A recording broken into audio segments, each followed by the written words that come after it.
Good evening, ladies and gentlemen, and welcome to tonight's 2016 Topeka West Sports Hall of Fame induction ceremony.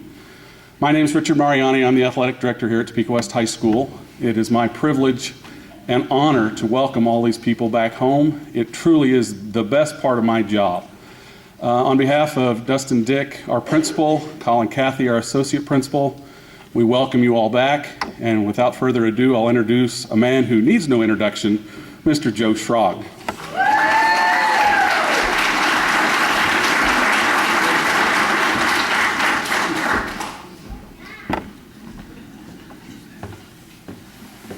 I'll begin my remarks with an apology.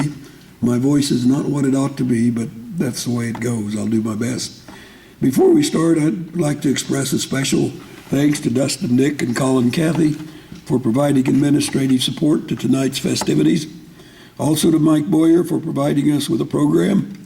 To Corey Wilson for his video record of these proceedings. To Athletic Director Rich Mariani, who bears the workload for this production. To John Ostrich for his oversight of everything in general. And for all the members of the selection committee. Would those who are members of the selection committee please stand?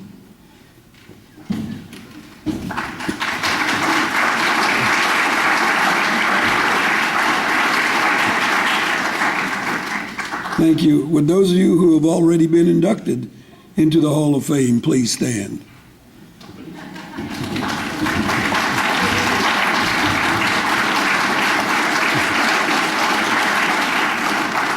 I can't see very well from up here because of the bright lights, but looks like a good representation. Good evening to you all tonight, and welcome to the 19th Annual Topeka West Sports Hall of Fame inductions. My name is Joe Schrog, and it is my distinct honor and pleasure to be your moderator for tonight's festivities. There is no place I would rather be than at Topeka West on Hall of Fame night. Somebody's already remarked that I'm wearing a suit. I save it for this occasion, one other event at Topeka West and funerals. As usual, we have marvelous inductees to hear from and about, and I can't wait to get started. Our first inductee, who I am privileged to introduce, is Bob James, who was assistant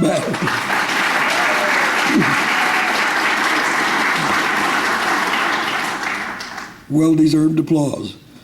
He served as assistant basketball coach for several years, but his real claim to fame was his 11 years of coaching girls track and field.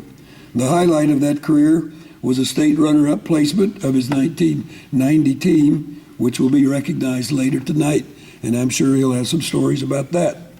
As for Bob himself, it would be difficult to find any coach with less ego or someone less humble than Bob. His interest in his athletes was genuine, and he gave them and his assistants all the credit for the accomplishments he was in large measure responsible for. In his low-key way, he treated all his athletes, the skilled and the not so skilled, with the same amount of dignity and respect. Respect which they returned in kind, which you just witnessed from the applause that he got when he was mentioned. As a boys track coach and athletic director during Bob's tenure, I appreciated how cooperative and congenial he was. He wanted to win as badly as any coach I knew, but that wasn't the main reason he was coaching.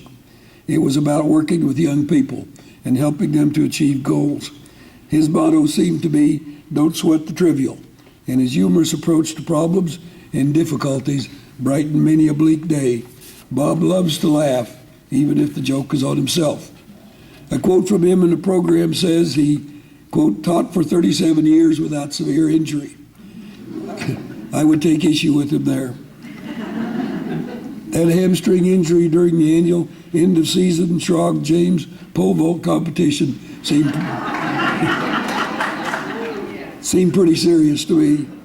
At any rate, in his quiet way, Bob has accomplished a great deal, not only as a track coach, but as a decent human citizen and contributor to his community. And this recognition is well-deserved. Please welcome to the Topeka West Sports Hall of Fame, Bob James.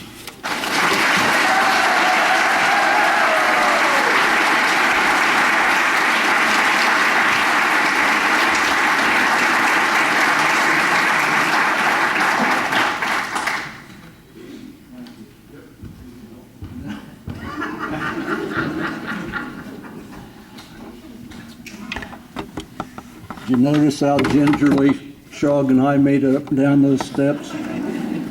Mariani said, "Be brief," several times, and I finally figured out why, because Coach Walton is introducing two guys tonight.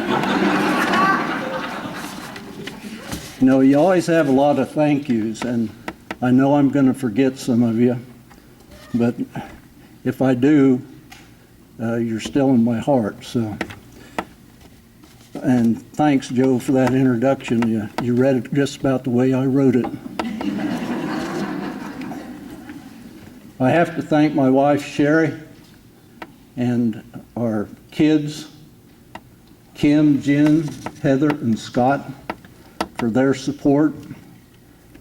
Sherry, by the way, is a Topeka West grad. I won't tell you what year, but Coach Schrog was one of her teachers. And they really were a Topeka West family. Her brothers, Gary and Larry Zarker, and her sister, Terry Zarker, were Topeka West grads. You notice that? Sherry, Terry, Gary, and Larry.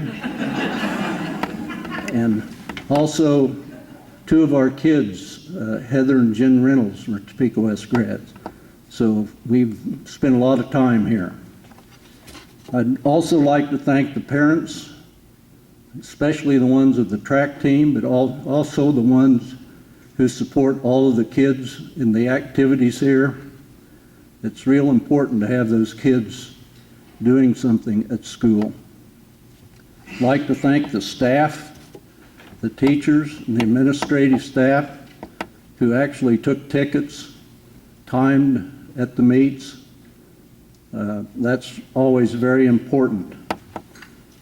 The coaches that worked with me and the kids that we're going to honor tonight: Dave Chittenden, Kathy Kearns, John Lewis, Sharon Lord Schaub, and actually, believe it or not, but Joe Schrog was one of my assistants. He coached a distance kid.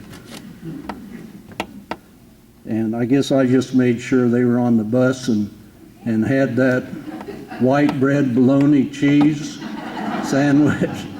I'm not kidding. And Melba toast and honey, a Hershey bar, and an orange. Later on, we actually had the cafeteria ladies make lunches, but that was a ways down the road.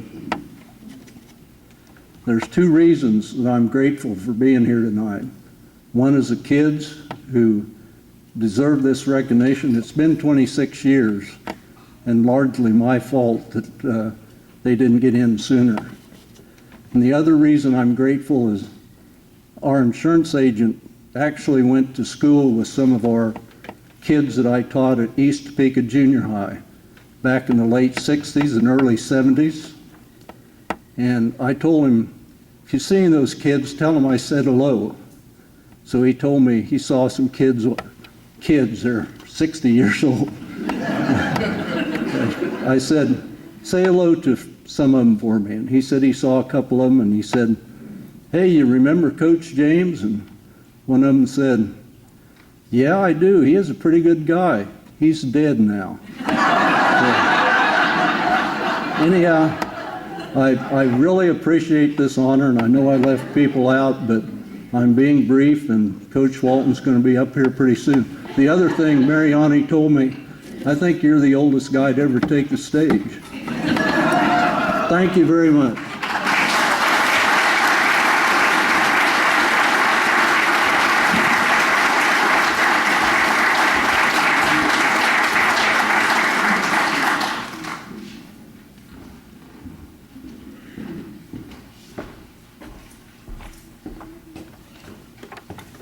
Bob and I have a lot in common. One of the more freaky things is that he has a granddaughter named Zoe, same age as my granddaughter, and he also has a granddaughter named Ava, who's younger, and I also have a granddaughter named Ava. I don't know how that happened, but it worked. Our next inductee is three-sport athlete Terry Bettis, who will be introduced by Roger Underwood, himself a member of our Hall of Fame, and no stranger to three-sport athletes, because he was one of the finest that Topeka West ever had perform here. So Roger, come up and do your thing. Oh, okay.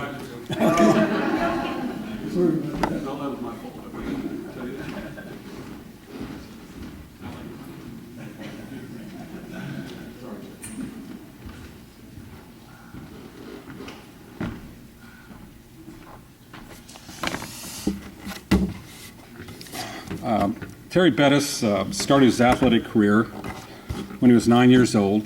Played baseball for his dad for the Topeka Cosmopolitan League here in Topeka. In sixth grade, he played organized basketball for the Topeka YMCA. Terry was left-handed, had a tremendous shot even at that age. During the fourth, fifth, and sixth grade, I had the opportunity to play against Terry on opposing teams. Terry struck out a lot of batters, including me. He scored a lot of points. But that kind of gave me a personal indication of what a great athlete he actually was. Now, needless to say, in seventh grade, we both attended Capra Junior High, played on the same teams all the way seventh grade through our senior year. Some of Terry's accomplishments: he lettered at Capra Junior High in football, basketball, track, and wrestling. And during our ninth grade year, we won the city championship in each one of those sports. Terry lettered 3 years in football. In our senior year, he was our quarterback and our captain. And he led the Topeka West football team to its first football winning season. Terry also lettered 2 years in track, 1 year in tennis. Now, back in those days, baseball was played during the summer. You didn't play it during the school year. Terry played for a number of teams, but in high school he played for an American Legion team, and in 1965 that team took second in the state tournament. In that tournament, Terry pitched 19 innings. He struck out 42 batters with only one hit. That was me. There was a dribbler down the first base line. Terry's college career was at Washburn University, where he lettered each year, and in 1967, Washburn won the league title. 1970, Terry signed a professional baseball contract with the Montreal Expos, and he played for 3 years until he had an arm injury. I'd like to share just a short story. I think I have enough time here. Terry and I were really good friends. We were best friends all the way through junior high and high school. And we'd get together on weekends and we'd watch the football games. And Terry would make up plays watching what went on TV. So we'd go out in the backyard and he'd set up plays for us. He'd have names for them. And he'd play the quarterback and he'd put me to split end, or I'd be a halfback or a fullback. One play that Terry really liked was called the belly option. I think Coach Walton knows about the belly option. They ran it quite well here. The problem was we didn't have it in our playbook. And our coach was very strict about not making up plays during a game. He wanted you to run exactly what he sent in. Well, we were playing our junior year against Shawnee Mission, I believe it was West. And we'd hand off to the halfback, and Terry'd come around the end, and I'd follow him around, and we'd fake like we were going to run an option, which we didn't have in our playbook, so it didn't matter anyway. The defensive end and the linebackers were just sucking in, making tackles inside, and at halftime, Terry said, "We're going to run that belly option." I said, "Terry, we don't have that in our playbook." And he said, "I don't care. Nobody's out there. We can score." I said, "Well, if you do that, you know what's going to happen." And he said, "Yeah, but we're going to run it anyway." Middle of the fourth quarter, he called a 5 dive, probably to Roger. And he put the ball right in the belly and he pulled it, and off we go. Nobody's out there. They were sucked in. Terry ran about 30 or 40 yards. He wasn't very fast, but he was quick. The offside safety came over, made a tackle, he pitched to me, and if I'd had any speed, I'd have scored, but I think I got down to the 4-yard line. We got together for the huddle, and I'm waiting for Terry to call the plays. We had a new quarterback. I looked over on the sideline, and Coach Smith was right in his face. He was upset that we made up the play, even though we got down close to the goal line. We ran a play. I think we went about, I don't know, half a yard, and I think Coach realized he needed to get Terry back in. The very next play, called the quarterback sneak, and we scored. Now, to me, this was a prime example of Terry's leadership ability, and he exhibited this in all his sports, everything that he did. To sum it up, Terry called the play, and he knew he was going to get in trouble for it. He took the heat from the coach, but we scored the touchdown. And to me, this shows Terry's athletic ability and his leadership ability. Not only was Terry a leader, he was an extremely hard worker at everything that he did. He was very competitive. He was a dedicated team player, and of course a talented athlete. He excelled in many sports, and he earned many honors. But most important, Terry was a humble person. He didn't really care about statistics. All he wanted to do was play as hard as he could and have fun doing it. Terry was my friend. He was my best friend. And I'm proud to be able to introduce him into the Topeka West Sports Hall of Fame.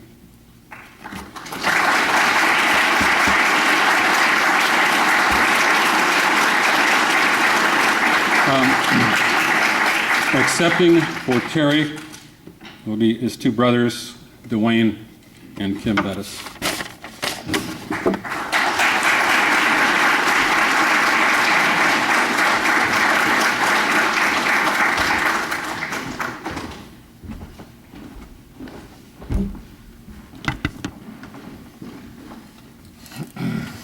You have to wear these when you get a little older.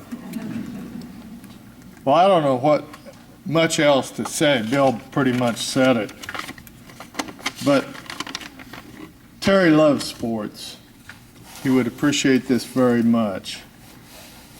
It would make him very proud. His first love of sports was baseball, although he was very good at football and basketball at Topeka West. Baseball's what he loved. He was a left-handed pitcher, but they didn't have baseball in high school then. He had a blazing fastball and a major league curve. I know I have talked a little bit about his baseball. I'm about through. But anyhow, but it showed his athletic ability, and that's why I believe Terry is in the Topeka West Sports Hall of Fame. Thank you. Well, they pretty much said everything I was going to say. But Terry did. He led by example. He was a natural leader, and he wanted to be successful, but he was a team. He was a team guy all the way. He was coach on the field, on the court, and he was a humble and very likable guy. I really can't think of anybody who didn't like Terry. And even his competitors, his competitors were his longtime friends, and but all those qualities that he had, he would later use those same qualities to build Bettis Asphalt into a successful and respected business that continues today. I want to thank Bill for coming up. I want to thank Roger for bringing Terry's name to the table. Roger's a longtime friend and teammate, and so on behalf of Karen and the rest of the family, we accept this award for Terry.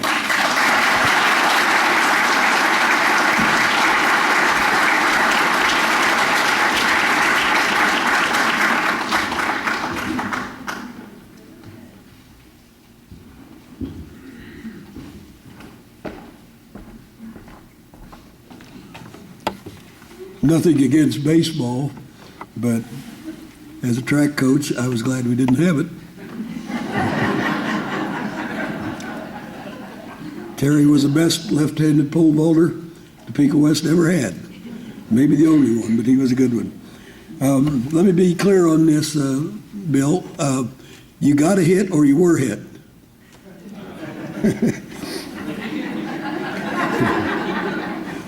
I would say that Bill was also a great three-sport athlete and took his took his skills to another purple and white school. And I would say that he was the best 5'11" rebounder I've ever seen playing basketball. Our next inductee is Rod Bundy, who will be introduced by Frank Walton. Frank is a member of our Hall of Fame because of the excellence of his football coaching career. He has introduced many inductees over the years, which is a testament to the impact he had on so many. Frank, it's all yours.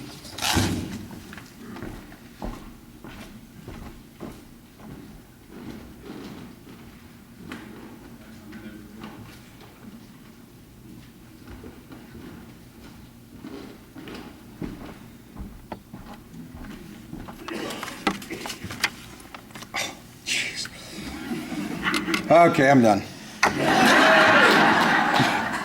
Smart Alex. I'd like to thank the Hall of Fame committee for all the work they do. I'd like to thank the Coach Schrog for starting this baby. I'd like to thank Coach Ostrich and Coach Mariani, who have continued this through the years. It's a special night. I've made a lot of presentations in my time, but you probably know that Big Mama, who's Nancy. And I've been hanging out for about 60 years. So all the presentations I make now, she always comes up with some point during that I've screwed up in the presentation, and she'll say, "No, it's Cleveland." She even made the mistake when in my mother's funeral, I was making a presentation and she interrupted there too. It all started at Junction City High School. She saw every game except one. She was giving birth to the one that's being inducted tonight. That's why she didn't make it. She'd have been there. We were going to Junction City and they didn't want any fans at Junction City. They had a shooting that week in Junction City, and then Big Mama says, "I'm going." "You're not going." "I'm going." "You're not going." "Okay, if you go, you're going to sit in the press box with the coaches." That's fine. So she sits up in the press box with the coaches. We don't have one fan there. Besides, I was down at that other place downtown when I was coaching this game. So she's up in the press box, and I have a kid at Topeka High who was our quarterback who couldn't break a pane of glass at about 5 yards. And they got everybody at the line of scrimmage, 200 guys at the line of scrimmage. They're all at the line of scrimmage, and I'm trying to dink it here and dink it there and throw it here and throw it there. We can't complete a pass, and we're losing at the end of the first quarter. And someone says, I hated those headsets, and someone says, they want you up in the box. And I get on the phone, and I hear this, "Honey, will you please keep the ball on the ground? Get her out of the box now." Rod Bundy, a great football player, a great man, and a great father. Rodney played offensive line. And I always said and always believed that football teams are built from the offensive line up. But fortunately, or unfortunately, they're not loved by many. They're the least loved. They are loved by their parents, their girlfriends, the guys that run the ball behind them, and me. Rod Bundy was offensive lineman extraordinaire. He was the leader of our offensive line his senior season. But being the man he is, Rod, he would probably tell you he had help from other guys. Guys like Troy Pervin and Terry Kerner and John Gomo and Chuck Sanders, Brian Nyquist. All the names ring bells with Rodney. You know, the first game I ever put Rodney into was Manhattan High School, and he was a sophomore, and he has never forgiven me to this day. He said I threw him to the wolves. He was fine. Offensive lineman extraordinaire. Rod's senior year, now listen to this. He was first team All-City. He was first team All I-70 League. He was first team All 6A state, and he was first team All State, the state of Kansas. Have I lied to you? Extraordinaire. Rodney went on to the University of Kansas on a full football scholarship. Since leaving Rock Chalk Land, he has coached, taught, athletic director at Valley Falls High School, and he is loved by all in Valley Falls. But you know what?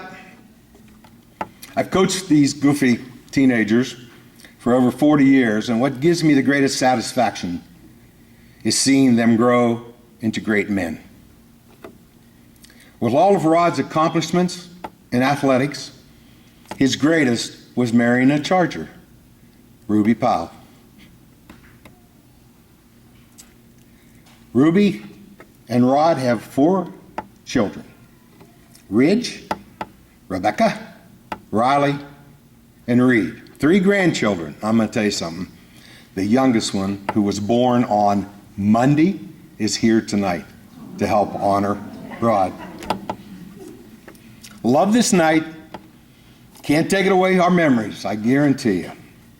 Nancy and I would like to present to the Topeka West Hall of Fame, Mr. Rod Bundy.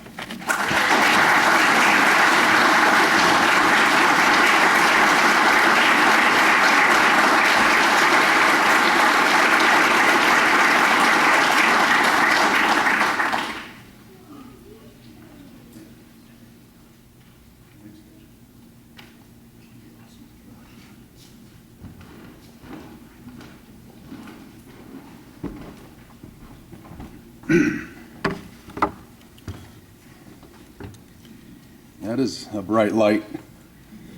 And I too need the magnifiers. Coach, there is one correction I do need to make. When you threw me to the Wolves, I went into the locker room the night prior when we had the depth chart out there, and I was so disappointed because on our team we had another sophomore by the name of Rob Bundy. I'm Rod Bundy. And Rob had made the traveling squad and I had not, and I was devastated. And then Coach clarified that it should have actually been Rod and not Rob. So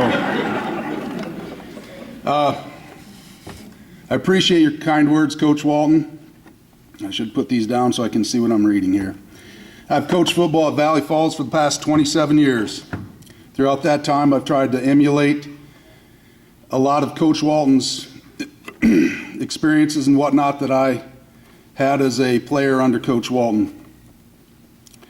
Coach Walton taught his players to love the game and think of the team first. Several years ago, I had one of my players approach me after he had been playing college ball, and he said, Coach, you know what, I thought I'd always loved football, but he said, you know what I come to realize is I love high school football. And Coach Walton, thanks for teaching us all to love the game. This is a very admirable award, one that I'm truly thankful for. But I think this award is a reflection of all the great people that I had in contact at Topeka West. The teachers, the faculty at Topeka West, present and past, were extraordinaires. They were the best. The Topeka West football staff put together by Coach Walton was a group of top-notch coaches, all of whom which were inspirational role models to all of us. Coach Walton's staff include Ron Stahl, Coach Gonzalez, Coach Dennison, Brady and Billy Pryor, Coach Fromfelter, to name a few, and I'm sure I'd missed a few over the years. These guys were all class act guys, and I was truly honored to have the opportunity to play for them. Coach Walton also made reference to Tony Dorsett throughout his career and how he was one of the greatest players he had ever seen play the game. And he had referred to Tony Dorsett to us in the manner that Tony Dorsett, if he was placed on the field by himself, wouldn't have done diddly squat, as Coach Walton perhaps would have said. And the idea of the team, Coach Walton emphasized the team was more important than the individual. The team that I played with was made up of a lot of great high school athletes. They're the type of the guys that would hold the end of the rope for you if you were falling off the edge of the cliff.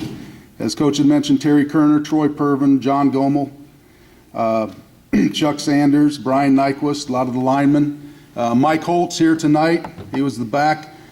One of the hardest hits I ever had in playing football was in practice one day. I was running down, and Mikey was running the other direction, and I kind of collided into Mikey, and it was somewhat of a shock, you might say. Mike was a heck of an athlete. Tony Berry, George Yu, Richard Rosenstengel, Kevin Weidenbaker. They're a great group of guys, and I was glad to be a part of the team with the very best. Topeka West also provided me the opportunity to meet my beautiful bride, Ruby.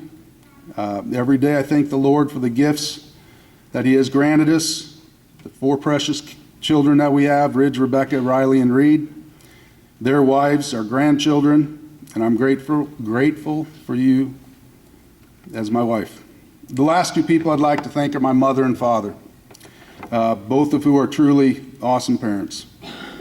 I'm thankful for the Christian upbringing. I'm thankful for the good times and the bad times. They were all learning experiences. Your patience, kindness, and everlasting love is beyond words. Thank you, Mom and Dad. And again, this is a very admirable award, one that I'm very thankful for. It's a reward that's reflective of all the great people that I came in contact at Topeka West. Thank you.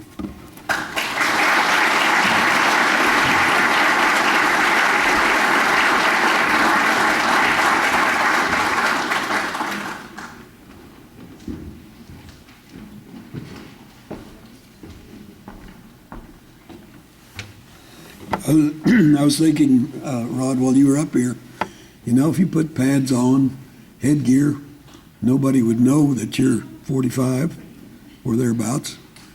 You could use a lineman. Think about it. Sitting down here, I hear the creaking noise every time somebody goes up and down the steps. I thought at first it was steps. But when Frank came up here, I knew it was bones. Our next inductee is Morgan Dietz. She will be introduced by Corey Wilson. Like Frank, Corey has introduced many inductees over the years. Corey is also a Hall of Famer and a real Topeka West treasure. From the time he came to West many years ago, he has made tremendous, often underappreciated contributions. His work at the Media Center has given West more positive publicity than we will ever know. The day Corey retires should be a day of mourning, and the Topeka West flag should be flown at half-mast. Here's Corey.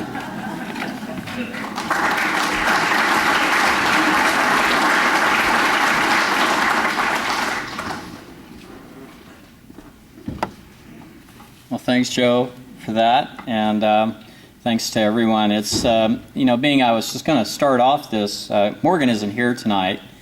She was unable to make it, but her story's worth telling, I think, because, as Rod said, high school is, sports in high school are something entirely different than anything else you experience, whether you go on to college or professional sports. But one thing I wanted to say just personally, I coached here for over 20 years in tennis, and the one thing I noticed when Rod started listing names, and Frank can do it all night, we joke about that. Frank has a marvelous memory for that, but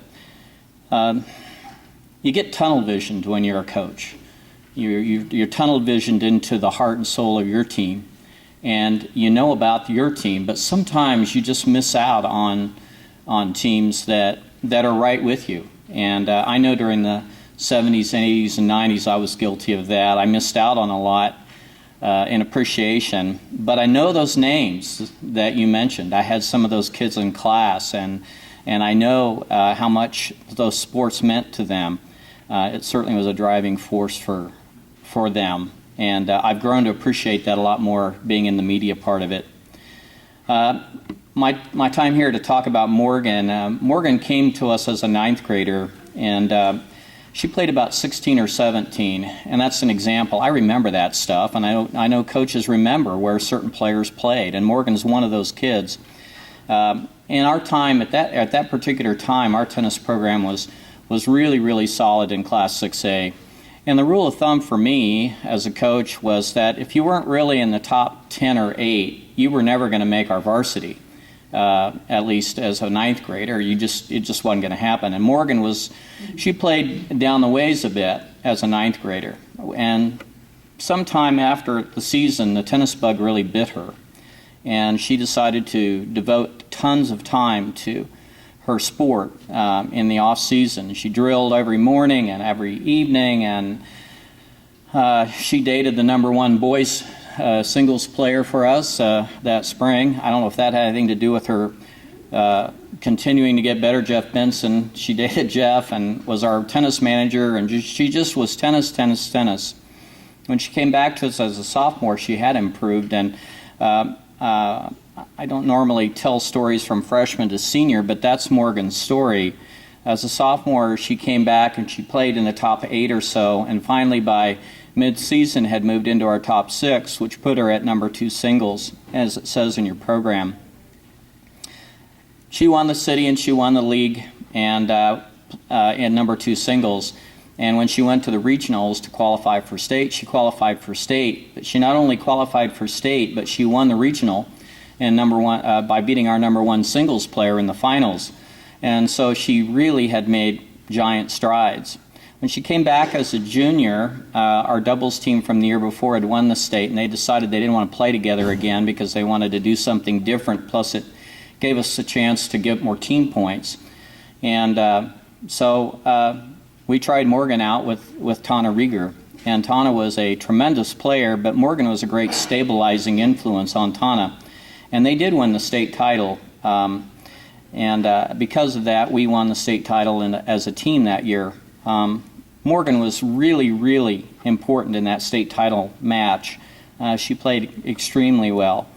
Her senior season, by then she was well known in Class 6A with Tana, and they won the city and the league and the regional and the state again without much difficulty. Really, it was more of a season where some of you know that if you're at that level, you just don't want to stub your toe, and they didn't, and they played extremely well. So she kind of, when I look back on players that I coached over the 20-plus years I was able to coach here at Topeka West, she, to me, is arguably the most improved, or if not the most, one of the most improved players I ever saw. And it was really, really an incredible testament to how hard she worked and just the wonder of high school sports. I just don't think you see that anywhere else. So I'm sorry Morgan wasn't here tonight, but I'm so glad that she was here through 1989. So thank you very much.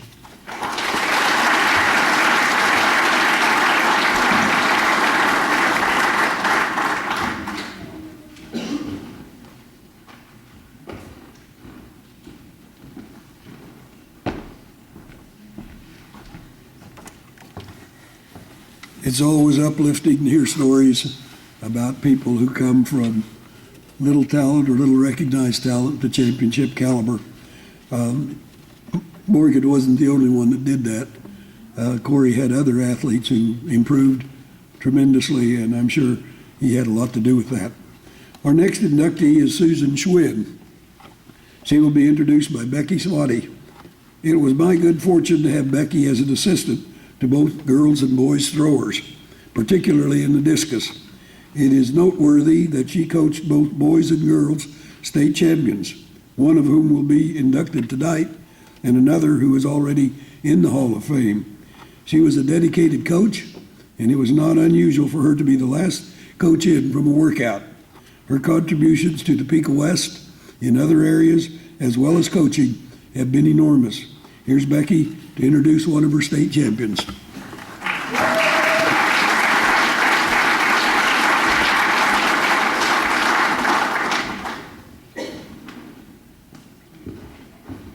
That's not my name. I have to wear the glasses permanently, so I don't have to put those on. Susan sent me a text last night, and she said, we need to keep this short. And you know, I was one of the coaches that trained me was Mike Goring, and I said, I assure you I will go no longer than Mike would. Yeah. Joe, I have to give Russ Rupp credit. He was Gene Peterson's coach. So Susan is my only state champion, but man, what memories she brought back. I have to really appreciate her for letting me do this. I recently retired track coach, and what a fun cruise down memory lane it's been to think about those years. In March of 1991, I was a brand new teacher and coach sitting in a meeting. John Lewis was talking, and then Joe was talking. And I was raised by a huge track and field fan. And we went to the state track meet every year. My dad took us there. I don't know how old I was when we started going. And I remember Topeka West. I remember their uniforms. I remember the athletes. And I remember sitting in that meeting that day thinking, oh crap, I'm a track coach at Topeka West.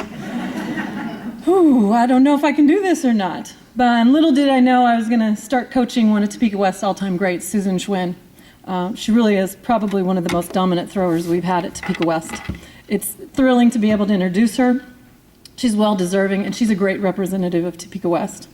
Celebrating with her tonight are many members of her family, and I want to mention Janet and Ken Wilkie, mom and stepdad, and her wife Shirley Dinkle, and welcome them. I know each of them are just as proud as I am for this moment. Susan's freshman year, I actually met her when she was a volleyball player. I was the freshman volleyball coach, and I had no idea, but I had a pretty talented team. Several of her volleyball teammates went on to be undefeated state champions in basketball. And I remember specifically one night we were playing in the city tournament, and Susan was one of my setters, and one of the hardest fought volleyball matches I've ever been a part of, we won the city championship, and that was pretty exciting for a first year coach. And Susan came over to me after the match, and her hands were beet red because she had been clapping so much and fighting so hard. And I knew when she came to me in track that I had an unbelievable competitor on my hands. She was very, very talented. You could see it right away. I coached javelin and discus and shot put. I didn't start out coaching boys and girls. I started out coaching those three events. And I think I was at the javelin, and I came over one day from practice, and Susan said, I taught myself how to spin. So the track coaches in here are like, okay. Because usually when somebody spins for the first time, they usually end up on their rear end. So when an athlete actually says, I taught myself how to spin, you're not quite sure what that's going to look like. And it actually looked pretty good. It was really fast. Susan is really fast. And so the next 2 years, we spent time trying to figure out how fast she could go without throwing the discus here, there, and everywhere. So her freshman and sophomore years were spent with maybe a little bit of frustration and some amusing throws. She managed to place in league as a freshman, and she managed to win league as a sophomore. She actually won 3 championships her freshman and sophomore year. Junior and senior years were a different story. She totally dominated 5 and 6A in Northeast Kansas as a senior. You can only compete in 20 track meets. Is that right, Joe? Did I do the math right? Counting state and regionals, right? So that's 10.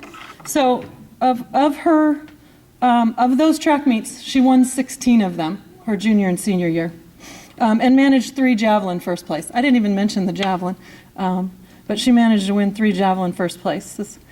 She was the school record holder in both the freshman and junior record, which she still holds, and for a brief time she had the javelin record as a junior. She placed in KU relays both years, second as a senior. We thought she was going to win first, but the gal is she from Omaha or Oklahoma? You remember Oklahoma, I remember Omaha, one of those places. Had a 150-foot throw and didn't manage to throw that till her very last one, and took over. Her junior year, I told you she dominated as a junior and senior, and usually won track meets by 15 to 20 feet. And we went to state, and it was a pretty nice day, and had a wonderful right-hander's wind. Have I mentioned that Susan is left-handed? So she didn't win state her junior year. She was 4th, and came back her senior year, and I don't think there was any question as to who was going to win that year.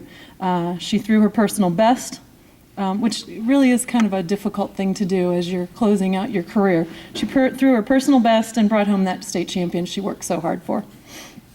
Some of her other additional statistics: she holds the all-time record for throwers at 141 points in one season. Keep in mind that's only 2 events. In 1993, That ranks her 16th overall in all track girls. She's the all-time career scoring throwing leader. She scored 361.5 points over her career. Thank you, John Lewis, for the statistics. That ranks her 7th overall in career track history. I thought about what made Susan so good, other than she was a great athlete. I think Joe mentioned that we would be the last ones leaving every night, and I think she would have stayed till 7, but I had lessons to plan and papers to grade, so I made her go home. Usually it was Susan and probably the Petersons who were finishing up their running events, working. She had a great temperament for the discus. She was pretty confident, and nothing really bothered her too much. So those were the things I think that made her such a great thrower, and really a pleasure to coach.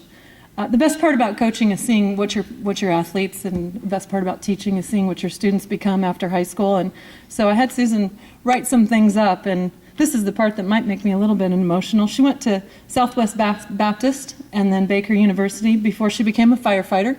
She was a firefighter for 3 years, and then I think she really figured out what she wanted to do for her life's work and her life's passion, and she got her BSN from Washburn in nursing in 2005. She worked as a nurse and a nurse administrator for 7 years, and then went back to Washburn, where she earned her MSN in 2015. She now has her dream job at Cotton O'Neill with Dr. Kevin Sudby in subacute rehab. I have no idea what that is, and Susan knew that, so then she told me. She cares for patients who were recently hospitalized and need short-term rehab. The average age of her patients is about 80, and she loves them. She said one of the favorite things she likes to ask is when she finds out they've been married to the same person for 65 years is, what's your secret to a long marriage? And the answers are usually pretty funny, and they usually sound something like, I just do what she says. I thought as I read that, we should all be so lucky to have someone as our caretaker at the end of our life, someone like Susan. Susan and her wife are continuing the family tradition of Chargers. They have a grandson named Dakota, who's a 9th grader here. I also learned tonight that Susan has a niece, Cherokee, who's also a 9th grader here. So we might just be recruiting a couple more discus throwers. Susan, thank you. It's my honor to introduce you and welcome you into the Topeka West Hall of Fame.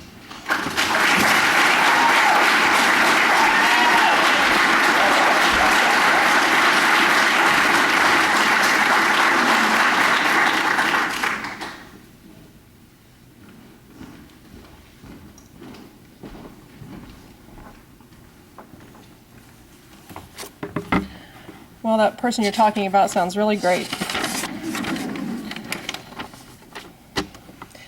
Since this will probably be my only opportunity to give an Oscars speech, I'd like to thank a few people. First, I'd like to thank the faculty and staff of the 90s era Topeka West High School for providing me with a first-rate public school education that propelled me on to bigger and better things. I'd also like to take this opportunity to specifically thank those who helped me achieve greatness in high school and those who support me in my relative mediocrity now. First, Coach Swati, probably the single biggest reason I was successful in the discus, that and a lot of weightlifting. Swati thought I was a rock star, and she convinced me that I could be really good if I just put some effort into it.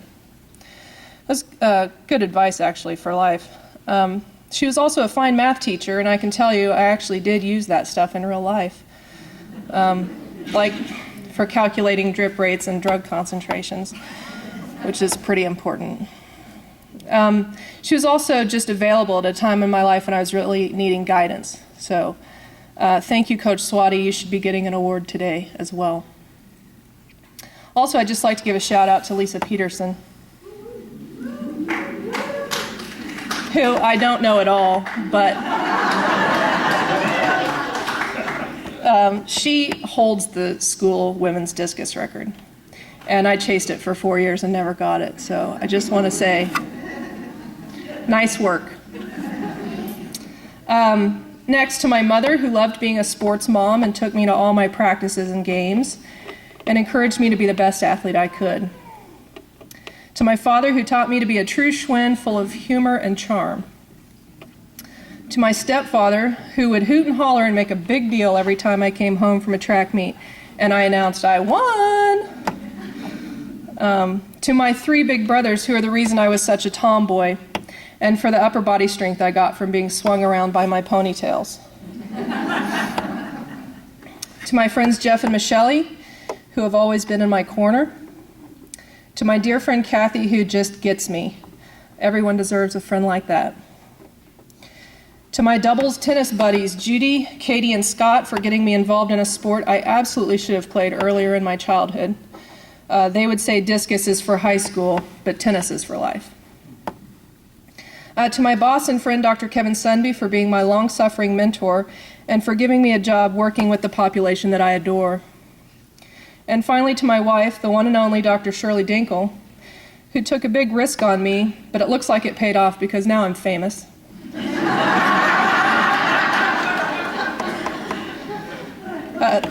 Thank you for seeing in me what no one else has. Without you, I would achieve very little in this life. Thank you.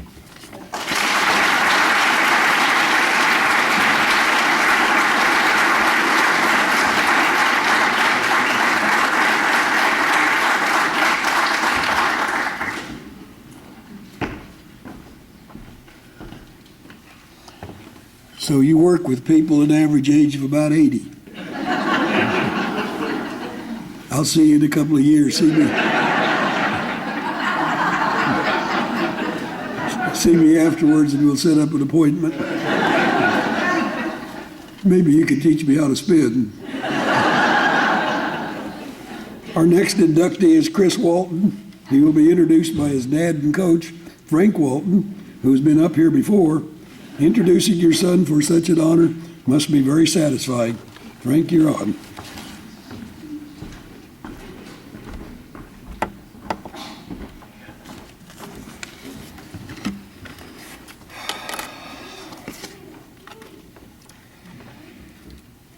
Christopher Frank Walton, born November 20th, 1970. Nickname, Crunch. If you haven't figured it out yet, this would be my third son, my baby.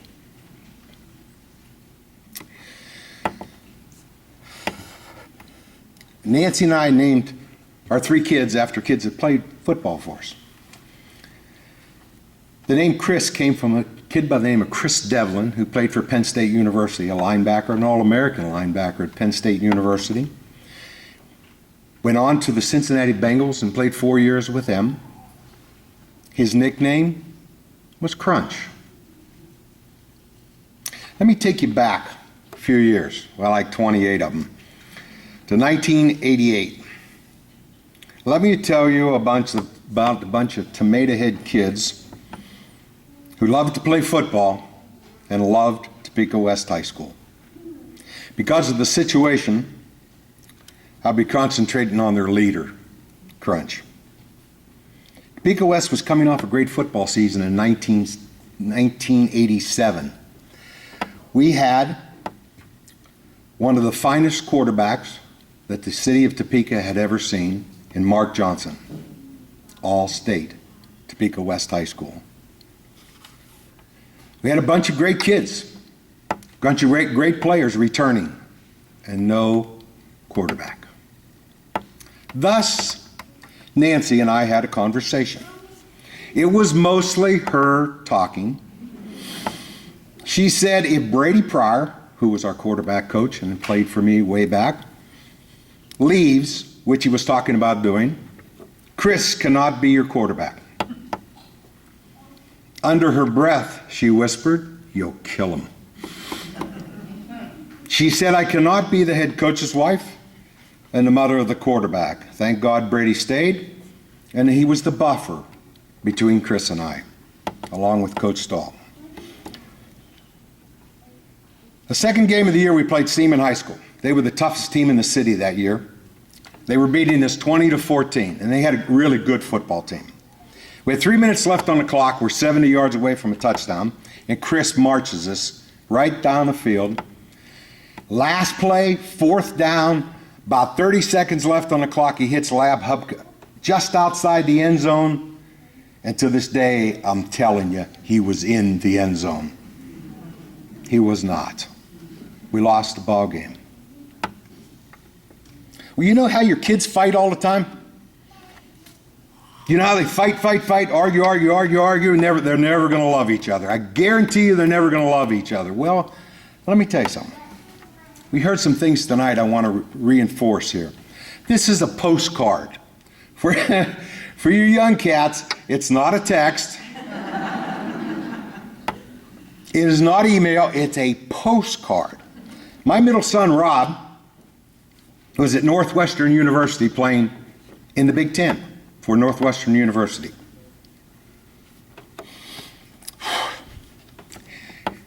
He sent Crunch this postcard, if I can get through it. I heard you guys had a tough one Friday night. I know how you feel, losing sucks. But it sounds like you're going to be tough, and it's still early in the season, so don't get down. You're the leader. It's great talent to have. It's one I never had. Use it. Everyone says, you're playing great. Keep it up. I know you will be. I know this is a very important line, and it was mentioned 2 or 3 times tonight that Rob said here. I know it may be hard for you to imagine now, but I've been there. High school football is the greatest. It's never the same anywhere you go. Keep their heads up, and yours too, and come back next week and kick some butt.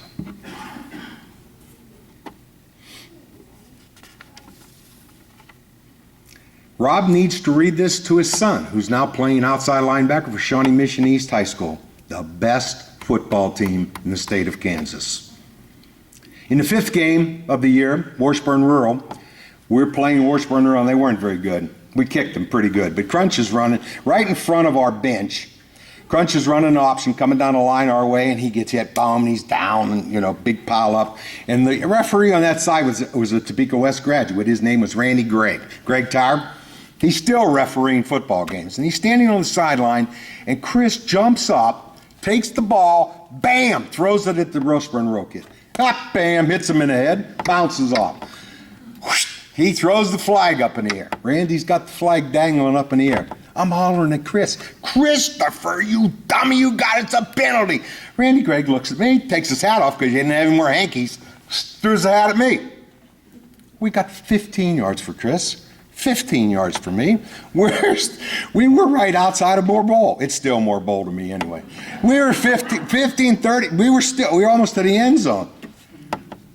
Randy Gregg still loves telling that story. He says it's the only family I threw 2 flags on in one play. The 6th game we go to Manhattan. Manhattan was 6-0. Nobody had scored a point on Manhattan. They were that good. They were the state championship that year. We were 5-1. So Chris and his buddies heading to Manhattan. We get to Manhattan, we get the ball first. Kickoff. We take it back to about the 30-yard line. Chris marches us all the way down the field to the 10-yard line. He takes it in. Touchdown. First time they've been scored on, 7th game of the year. We made them mad. we never got another first down. They beat Chris to a pulp the whole rest of the ball game. Chris and his buddies finished that year 7 wins, 2 losses. He was all city quarterback, and he was all I-70 league quarterback. Chris was a great wrestler also. Finished 2nd in the state his senior year. He went on to play quarterback for Mid-America Nazarene and played 4 years there. All his athletic accomplishments aside, his best was marrying beautiful Lisa Patterson. She was a junior blue, but we'll let her go at that, okay? She and Chris blessed us with 5 beautiful grandchildren. Gracie, Grant, Sam, Sophia, and Max. Chris is now the head pastor in Tempe, Arizona, the head coach of the Tempe, Arizona Nazarene Church. I love this night. And I always tell you, you can't take away our memories. An old coach told me one time, if you start thinking about your memories and it makes you smile, You are a successful person.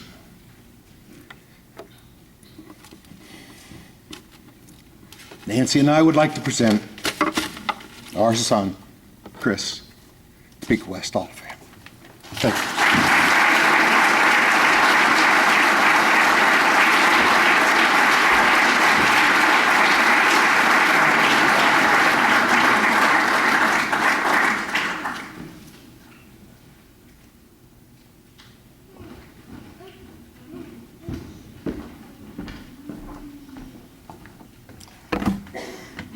Well, I grew up a little bit differently than most kids. I used to look at kids that their dads were lawyers and dentists and doctors and those things, and I used to feel sorry for them. Because my dad was the football coach at Topeka West. And I mean that.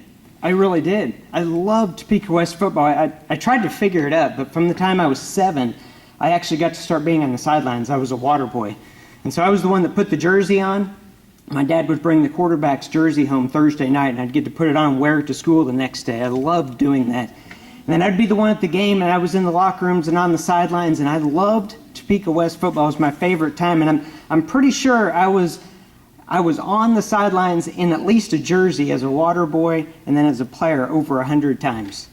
And that's how I grew up. I couldn't wait to play for Topeka West, and obviously I'm not very big. I was the smallest guy. My mom definitely did not want me to play quarterback. I think she begged my dad at times not to let me play quarterback. And it wasn't my skill. I think it was just simply my passion.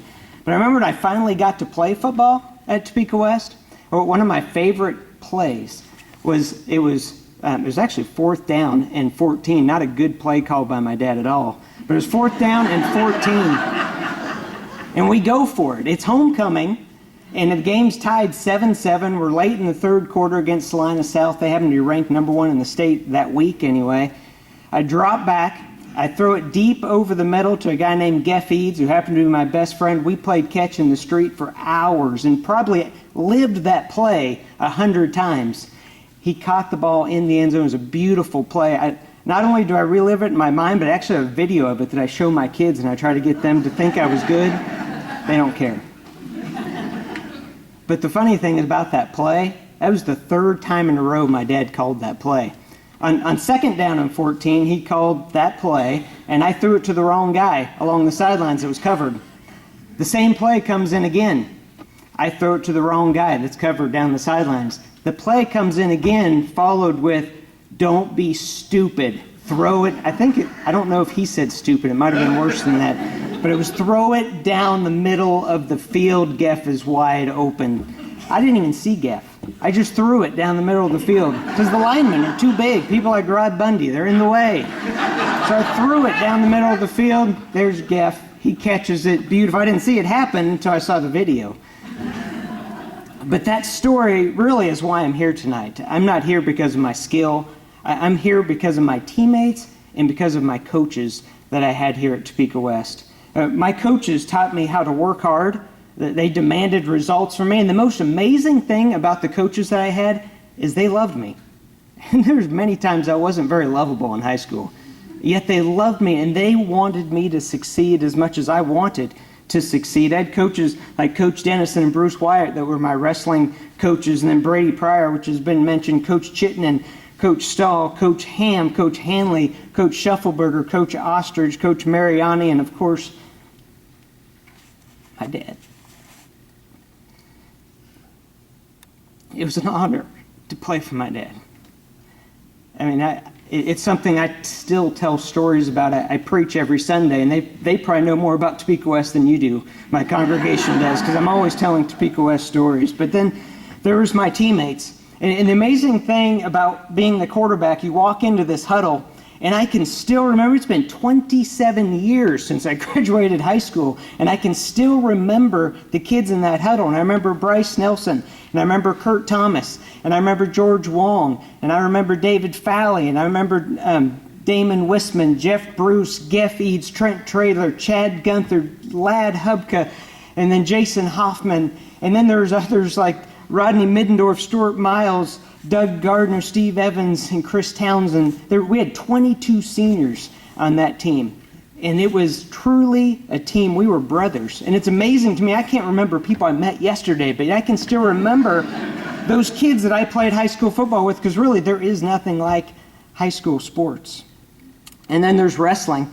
Wrestling, I grew up in the gyms across the state of Kansas. I followed both my older brothers wrestle. We were in every single gym in the state of Kansas. I think I was always there every Saturday. We were going to some wrestling meet, and I watched my brothers who were great wrestlers. I watched people like Terry Kerner and Terry Gibbons and Chuck Sanders and so many more that were great wrestlers here at Topeka West. You know, it was during wrestling season, because I feel like wrestling is one of the greatest sports there is. But it was during wrestling season that I made a decision, it was during my sophomore year, that I didn't just want to be average, that I wanted to be great. And at that time it was sports.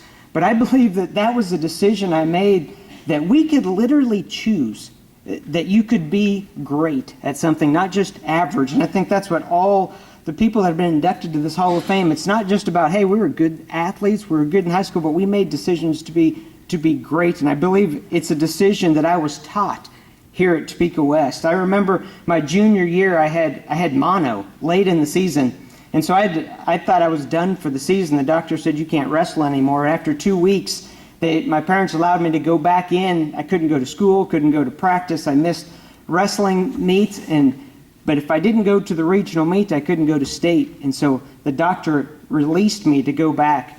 And I remember I won the regional meet, and I went on and I made it to the state finals that year.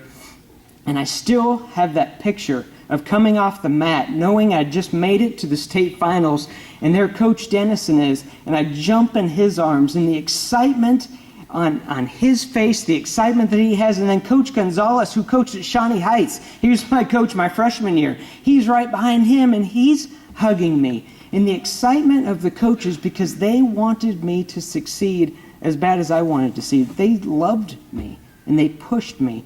And I think it's amazing to be put into this Hall of Fame, to have this honor. But really, the honor in almost all of these situations should go to the coaches and to our teammates. We get to choose to be great. And I love Topeka West. I think Topeka West is a great school. I grew up loving Topeka West. And if anything, I should probably be put in the Hall of Fame for being a water boy, because I was one of the greatest water boys Topeka West ever had. That's just my humble opinion. But really, just thank you. Thank you, and it's been an honor.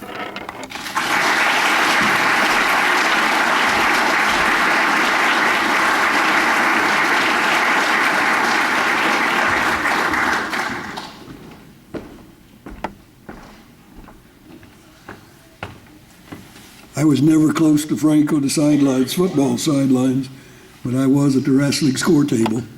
And if the officials, referees would have had flags, he'd have gotten a lot more penalties than he ever got. You know, I saw Chris grow up because he was the same age nearly as my son. And I thought, man, he's not very big. He can't play football. I need a cross-country runner. He fits the bill. He's smart. He's competitive. He has all the qualities of a cross-country runner. Chris, you could have been great. Our next induction will be the 1990 state runner-up girls track and field team. Introduction of this talented group of achievers will be recent inductee and head coach of the 1990 team, Bob James.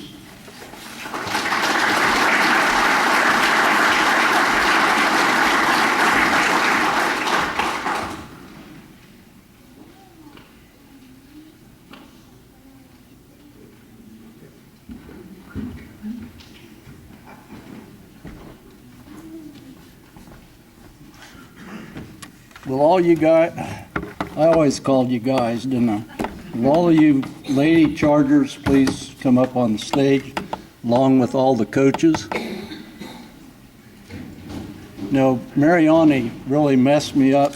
I'm sorry, Mr. Mariani, because I had all this planned out for one time, not for two. But I was kind of joking about Coach Strog being one of my assistants. My first year coaching here, we had 3 of the best cross-country runners and distance runners in the state. And he said, "Do you mind if I keep coaching the distance?" I said, "No, you're good at it. That's what, how can I help?" And he said, "You can coach my long jumpers." So we went to the state indoor, and we had one of the best long jumpers in the state. He scratched 3 times. So the next year, somebody like Dave Chittenden took over the long jumpers and triple jumpers. You know, I know why he told me to be brief. We have 31 girls out for track. All of them didn't make it to the state, but that didn't diminish the value of these kids. They were always on the track, cheering, just really supported the girls that were competing after they were done in their preliminaries, or if they made it to the finals or whatever. All these girls were really supportive of one another. And again, I appreciate the coaches.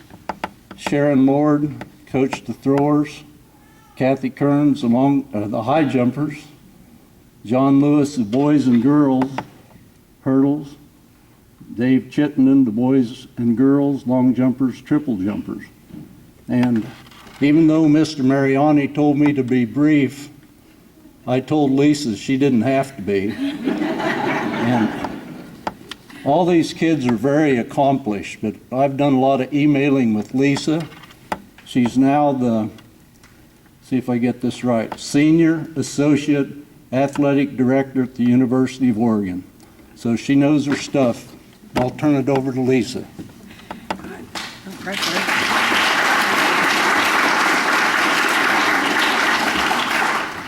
The problem is, there isn't much I wouldn't do for Coach James, so when he asked me to be the one to speak tonight, I had to say yes. None of these girls probably would have. Just kidding. So, on behalf of the 1990 women's track team, we're honored to be inducted into the Topeka West Hall of Fame. And looking back on the results from that year, we won some of the meets early in the year, scoring in several events. As you can see, we had a lot of different events represented. However, there seemed to be a team that we could just not get past, Manhattan. Seaman relays, we finished behind them. I-70 league meet, we finished second behind Manhattan. But when it really mattered, we got the best of them. We won regionals, which clearly was quite an accomplishment because we did get to celebrate at Pizza Hut. It wasn't the sandwiches. And we had 11 different qualifying events for state. The trip to Wichita was filled with many special moments, ups and downs, but in the end, after the rainstorm, we were able to walk away with the state runner-up trophy, beating Manhattan in the process. We had a very special group of young women who also happened to be pretty talented at their various events. In addition, we had an incredible group of coaches. I agree with you, Chris. Coaches are the reason that we are so successful. This group of coaches believed in us. They helped us each achieve or have experiences that we never thought possible. To Coach Lewis, Coach Strog, Coach Kearns, Coach Lord, Coach Chittenden, and of course, Coach James, thank you for all the time and effort you put into our team. Each one of us have various memories with you during that time and are grateful for all of your dedication, direction, guidance, and support.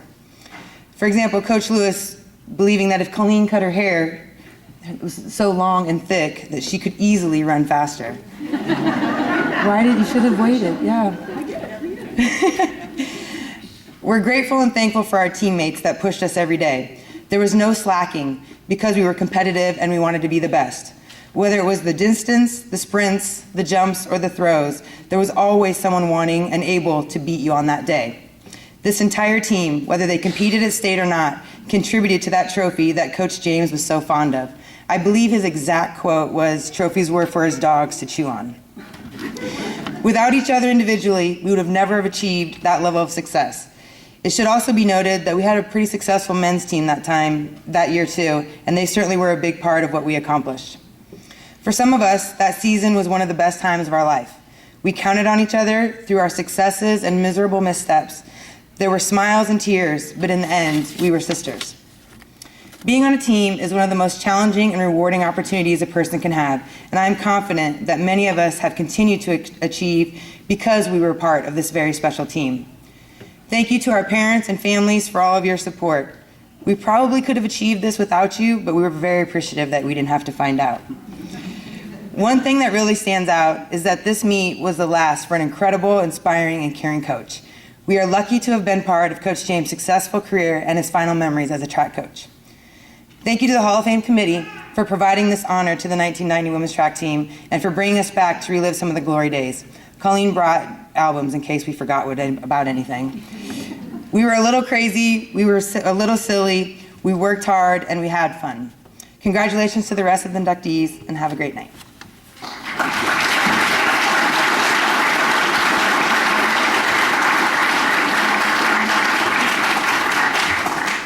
You know, I was afraid I was the only one who was going to cry tonight. Thanks, Frank.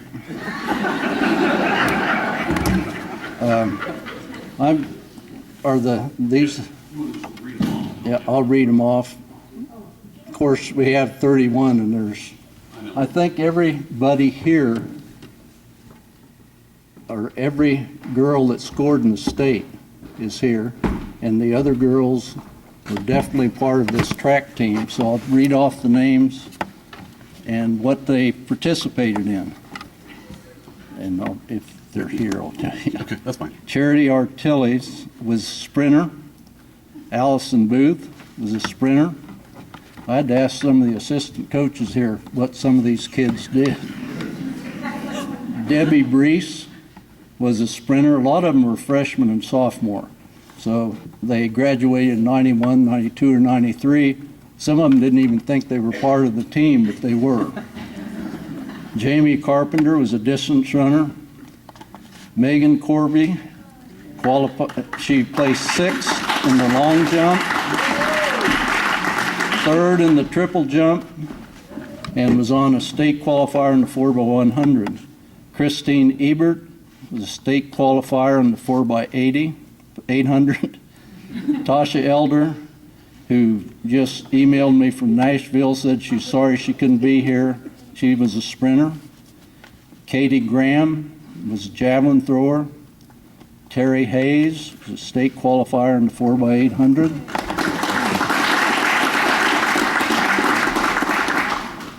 Sarah Heeb, who's already in the Hall of Fame. 6th in the high hurdles, 5th in the 300 intermediate hurdles, and she is a member of the team that took 2nd in the 4x400. Angie Ketterman, javelin. Sean Leeper, high jump and sprints. John Lewis's daughter, Angie Lewis, who lives in Dallas now, couldn't make it, but she was a state qualifier in the 100 and the 4x1.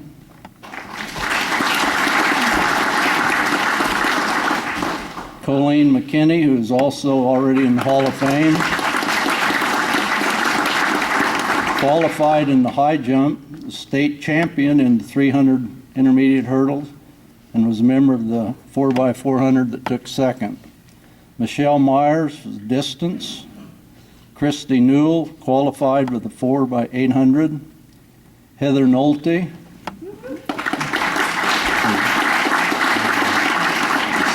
6th in the 400 at state, and ran on the 4x400, placed 2nd, and I think ran in the 4x100. That qualified for state. Melissa O'Neill, discus and shot. Lisa Peterson, state champ, already in the Hall of Fame. State champ in the discus. Polly Pomeroy, distance.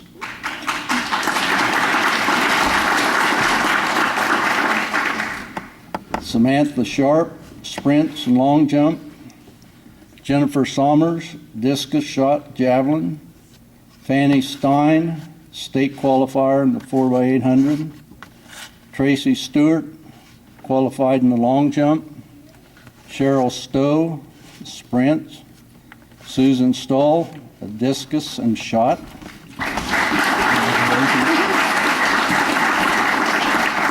Jennifer Tarleton, discus and shot. Christine Perez, 2nd in the 4x100. And I had you in the 4x100 that qualified. I'd like to see that relay run. Becky Vaughter, javelin and discus. And Wendy Whiteside, sprints and long jump. I really don't have any more to say. I'm being brief, but this is really a great group of kids, and I'm honored to be here with them. Thank you.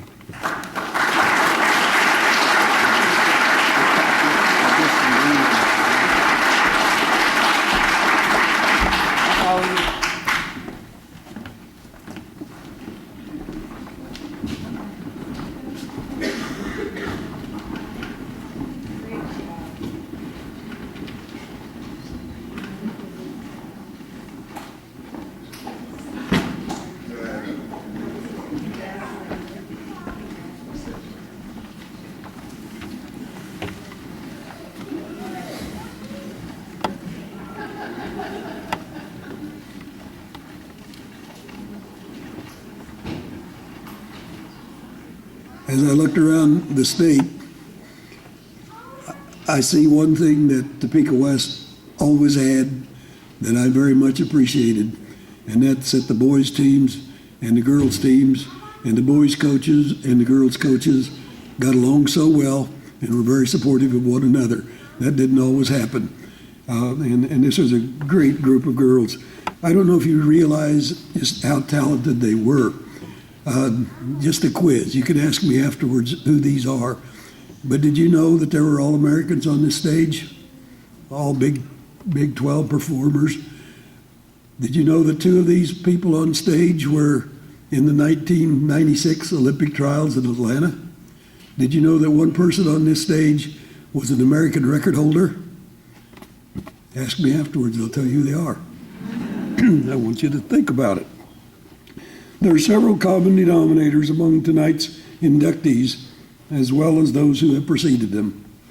Number one, they've had tremendous parental support, or if not parental, at least a mentor has been present to give them a sense of direction and encouragement. Two, with very few exceptions, inductees have been academic stars, as well as athletic achievers. And three, the contributions of the inductees to the communities in which they live have been enormous. So honoring them in this Hall of Fame is the least we can do. This concludes our 19th annual Topeka West Sports Hall of Fame induction ceremony. The word annual suggests there will be a 20th. Believe me, we have many deserving candidates to be honored, as the selection committee well knows. Please continue your support of Topeka West in its athletic and activities endeavors, and we hope to see you again next year. Thank you for your attendance. Good night and travel safely.